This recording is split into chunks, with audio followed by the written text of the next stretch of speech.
కోరుకున్నోళ్ళు వాళ్ళ నాయకులే ఎందుకు తమను తిన్నవట్లేదు. అంతకుముందు చంద్రబాబు నెట్టా ఫీల్ అయ్యేవాళ్ళు మన నాయకుడు మనల్ని తిన్నవాడని, అట్లాగే ఇతన్ని ఫీల్ అయ్యారు. దక్కినోడి వల్ల ఓడిపోయారు అక్కడ, పబ్లిక్ వాడిని ఓడగొట్టారు. తిన్నోడిని తిననోడేమో నన్ను తినేవలేదు, నా దగ్గర డబ్బులు ఆడి నుంచి వస్తే జగన్ మళ్ళీ ఇంత డబ్బులు ఉంటాయి కానీ టికెట్ లేదు అన్నటువంటి ఉద్దేశం ఒక ఎత్తు. రెండోది ఆ సీట్ల మార్పు, ఆ కొత్తోడికి ఇచ్చి పాతోడికి కొత్తోడికి బంధం ఎట్ట కుదిరిసేస్తుంది అంత తొందరగా. ఎవడైనా నా అడ్డాలో ఇంకొకటి వచ్చేస్తానంటే నేను ఎట్ట ఒప్పుకుంటాను? ఒక్కొక్కే పక్కన ఉన్న సందులోంచి ఈ సందులో ఒక్కొక్క ఒప్పుకోదు. అట్టంటిది వీళ్ళు ఎట్ట ఒప్పుకుంటారు? ఇవన్నీ సింహాలే, రాజకీయ సింహాలి. రాజకీయ సింహం ఇంకొక అడవిలో నుంచి వచ్చే సింహాన్ని యాక్సెప్ట్ చేయదు అది. అట్లాగే వీళ్ళు అట్టా కొట్టుకున్నారు, దాని పర్యవసానం ఓడిపోయాడు. దాన్ని వీళ్ళు ఎట్ట చెప్పారు చూసారా? జనాలందరూ కూడా మీరు పొలిటికల్ గవర్నెన్స్ చేస్తానంటే ఇచ్చారని ఈయన్ని ప్రెషర్ చేసి ఇప్పుడు ఈయన పొలిటికల్ గవర్నెన్స్ అంటారు.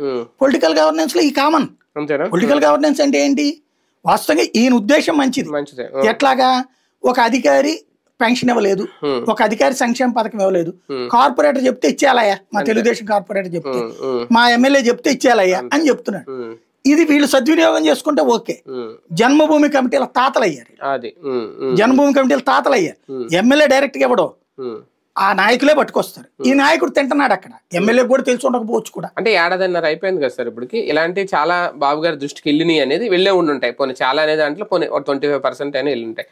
ఇప్పుడైనా అంటే వీళ్ళకి ఇప్పుడు ట్రైనింగ్ ఇమ్మనే నా ఉద్దేశం కాదు, కానీ దాన్ని సెటరేట్ చేసే ఆలోచన గానీ ఆ పరిస్థితి గానీ లేదా? అసలు మీరు ఎందుకు అనుకుంటున్నారు అది అట్లా సెటరేట్ చేయాలని? మరి చేయకపోతే ఇలా వదిలేస్తే ప్రజలే రైట్ అని కదా వాళ్ళు ఫీల్ అవుతోంది. అవునండి, ఇప్పుడు ఇబ్బంది పడేది. ఇప్పుడు ఒక స్క్రాప్ డీలర్ ని పట్టుకుని వేధిస్తున్నారు అంటే వాడికి ఎంత ఇన్కమ్ వస్తుంది, ఎంత అడుగుతున్నారు వీళ్ళు, ఇది చాలా చోట్ల ఉండే ఉంటది. సఫర్ అయ్యేది ప్రజలు కదా అంటున్నాను. అది సఫర్ అయితే రేపు పొద్దున మరి సఫర్ అయ్యారు, సఫర్ కానప్పుడు ఓట్లు అవతల ఎందుకు వేసారు, మనకి ఎందుకు వేసారు అంటే ఇలా ఉంటదని తెలియదు కదా. పొలిటికల్ గవర్నెన్స్ అంటే ఇలా పీక్ మీద కత్తెట్టి డబ్బులు వసూలు చేస్తారని ప్రజలు అనుకోలేదు కదా. ఎందుకు అనుకోరు? ఇంత ముందు తినలేదు జన్మభూమి కమిటీలు, అది తిన్నారని తెలిసి కూడా ఇప్పుడు